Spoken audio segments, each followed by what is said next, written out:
PFT의 소속사와 전속계약 분쟁을 다룬 SBS 그것이 알고 싶다가 시청자들의 거센 비판을 받고 있는 가운데 매니저 단체가 방송의 부당성을 지적하고 제작자들을 도박꾼으로 묘사한 것에 대해 제작진에 사과를 요청했다.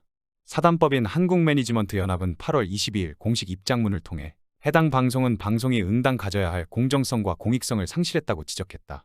한매연은 제작진은 사건의 쟁점과는 다른 PFT 측의 일방적인 주장과 감성에 의한 호소, 확인되지 않은 폭로에 대하여 정확한 사실관계의 유무도 파악하지 않은 채 보도함으로써 현재 법적 분쟁 중에 있는 사건에 대한 왜곡된 인식을 심어주었다고 했다. 또 현재 분쟁이 진행 중인 사건의 본질을 왜곡해 시청자들에게 전달하고 명확한 근거가 없는 익명보도와 주관적 의견 위주의 편성을 통해 보도가 가진 공정성과 객관성이라는 큰 대의를 저버렸다고 했다. 특히 우리 대중문화산업 내 기업 활동과 사업 구조를 카지노 테이블과 칩을 사용하여 재현함으로써 대중문화산업을 도박판으로 폄하하고 정상적으로 기업 경영을 하고 있는 제작자들을 도박꾼으로 폄훼했다고 했다.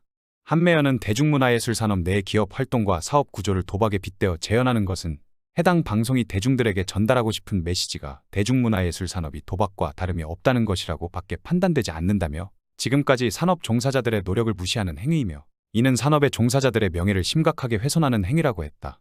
한매연은 본연합은 위 사실을 근거로 SBS의 방송에 공적 책임을 다하지 못한 그것이 알고 싶다 프로그램 책임자에 대한 강력한 징계를 요구하며 이와 함께 시청자의 권익보호 의무를 다하지 못한 SBS에 대해서도 방송통신심의위원회의 제재 조치를 강력히 요구한다며 이번 편파 보도로 인해 고통받을 당사자들과 오랜 시간에 걸쳐 이루어낸 우리 대중문화예술 산업의 위상이 폄훼되지 않도록 SBS와 그것이 알고 싶다 제작진들의 공식적인 사과와 정정 보도를 강력히 촉구한다고 했다.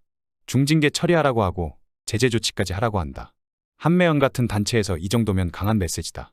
한편 최근 방송된 그알은 방송 후 주요 쟁점들에 대한 공정하고 면밀한 검증 없이 PFT 멤버들에 대한 편파적인 방송으로 시청자들의 큰 실망감을 안겼다는 지적이 이어졌으며 그알 시청자 게시판은 3,000개가 넘는 항의성 게시물로 뒤덮었다. 제작진은 공식 유튜브 채널에 공개된 1만 개의 댓글이 달린 방송 영상은 비공개 처리했다. 그리고 해당 방송 관련 175건의 민원이 방송통신심의위원회에 접수됐으며 위원회는 절차에 따라 민원 내용을 검토한 뒤 안건 상정 여부를 결정할 계획이다. 네티즌들은 제작진이 사태의 쟁점이 된 안성일의 학력 이력 위조 의혹, 멤버들이 독자 활동을 위해 한국어 팀명과 활동명에 대한 개별 상표권 출원 신청을 한 사실 등을 다루지 않고 편파적으로 방송했다고 비판했다.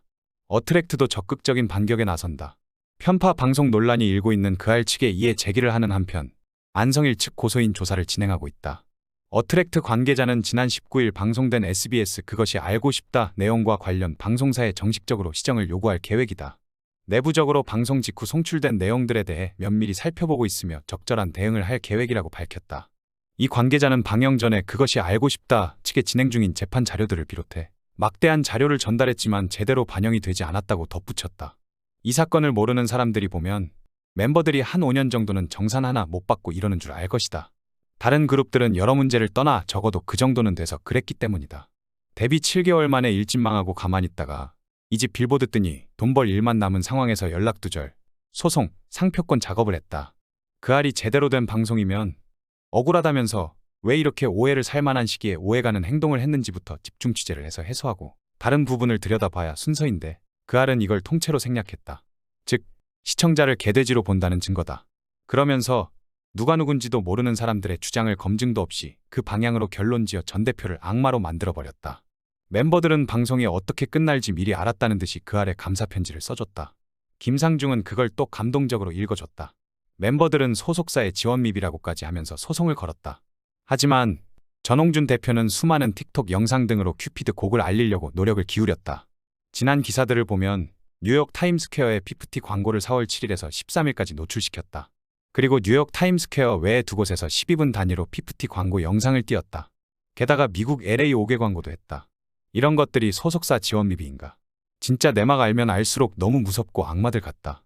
워너의 250억 투자 권유 뒤에 아티스트와 불화 생기면 바로 빚 갚아야 되는 독소 조항. 그냥 소속 가수가 대놓고 깽판 치면 바로 가수 뺏기고 빚더미에 올라서 살자 엔딩각이다. 그렇게 되더라도 계획 성공에 돈 들어오고 웃을 사람들이다. 촘촘한 함정들이었다. 옛말에 잘 나갈 때가 가장 위험할 때라고 하는 게 이런 걸 두고 하는 말 같다. 어트랙트가 그 아래 준 자료에 템퍼링 내용이 있었다. 안성일 측이 이메일을 다시 만들고 부모들과 계속 연락하며 의논하고 회사 바꾸고 업무 관련 백업해두었다. 그 알은 그런 템퍼링 내용을 왜 공개 안 했을까? 공개했으면 통수돌 부모들 나락가는 것이기 때문이다. 그 알 방송은 가처분 인용을 위한 방송이었고 어트랙트 자료는 법원에서 바로 기각 때리는 자료였다. 계획적 가처분 소송이 진실인데 그걸 가리려다 보니 이 사단이 난 것이다. 지금 와서 보니 전홍준 대표는 몇 수 앞을 내다본 게 아니다. 마음 가는 대로 행동해도 법도에 어긋나지 않는다는 말이 있다. 70 먹었을 때 군자의 모습을 표현하는 건데 이 사태 터지고 도와주는 사람들 보아하니 인생 성실하게 살아서 원칙에 어긋나지 않는 게 몸에 배어있는 듯하다. 내용 증명 날아오면 법 전문가와 상의해서 결정하고 혹하는 투자 유혹이지만 이상한 독소 조항 있으면 무리하지 않고 멤버들 월말 평가도 대표로서 충실히 참석하고 아이돌 사업이지만 멤버들 먹는 거 가지고 안 갈군다. 그런 게 하나하나 쌓여 있다 보니 빈틈이 없었다. 거액의 돈이 눈앞에 있을 때 신중하게 움직였던 게 신의 한 수다. 자문받고 의심하고 따져보고 직원들 의견에 귀 기울이고 바비 촬영 일자 하루 남았다고 조급해서 도장 찍었다고 생각해보면 진짜 지옥문 오픈이었다. 곳곳에 깔아둔 촘촘한 트랩을 전 대표가 다 피하고 특히 250억 밑밥 깔고 독소 조항, 밑밥 안 무니까 악마 같은 멤버들 바로 그날 법적 조치 들어갔다. SBS는 한 번 담갔는데 두 번 못 담글 이유도 없다는 생각인가. 사람 하나 담그려고 지상파까지 개입하다니 해도 너무하다. 중소기업 사장은 잘 되면 사업 뺏기고 돈 뺏기고 나가 죽으란 소리인가. 살자 엔딩. 이것이 한국에서 사자들이 잘 사는 이유인가. 뭐 이런 세상이 다 있나. 템퍼링은 심각한 문제다. 그냥 큰 회사에서 작은 회사 아티스트를 돈 주고 빼가는 정도가 아니다. 아티스트를 빼가는 과정에서 온갖 권모술수와 덫이 놓여지고 덫에 걸린 중소기업 대표들은 인생 패가망신하고 빚 떠안고 모든 걸 다 잃고 지옥으로 떨어지는 것이다. 빚지고 합의해야 되니 누구한테도 알리지 못한 억울한 처지만 남는 거다. 결국 한강다리 가서 살자각이나 폐지 줍는 노년각이다. 이제와 보니 멤버들은 안성일의 가스라이팅 된 것이 아니다. 가스라이팅은 전 대표가 애들은 살려서 다시 활동시키려는 의도로 포장한 것이다. 멤버들은 안성일이 글로벌 기업인 워너로 보내준다는 제안에 혹해서 협력한 공범으로 보인다. 가스라이팅이라면 멤버들은 그럴 수도 있겠는데 부모들까지 저러는 거 보면 글로벌 기업에서 더 크게 키울 수 있을 거란 생각이어서일 것이다. 2차 조정에서 계약 해지에 동의하면 만나주겠다는 망언이 이렇게 여론이 불리한 상황에서 어떻게 그런 배짱이 나오나 싶었지만 믿는 뒷배가 있었던 것이다. 게다가 여론 반전을 위한 나팔수 역할을 해줄 SBS까지도 섭외 완료했으니 말이다. 전 대표는 안성일 선에서 끝내고 다시 원상복귀시키고 마무리 지으려고 했겠지만 전 대표도 이제 인내심에 한계가 온 듯하다. 어트랙트 측이 워너가 제안했던 계약서에 독소 조항을 공개했는데 이 사태의 전모를 밝힐지 말지 카드 한 장을 내민 거라고 본다. 워너가 이 카드의 의미를 눈치채고 물러설지 검찰 수사가 들어가는 상황까지 와서 워너 발은 SBS 간에 어떤 커넥션이 있었는지 드러날지 귀추가 주목된다.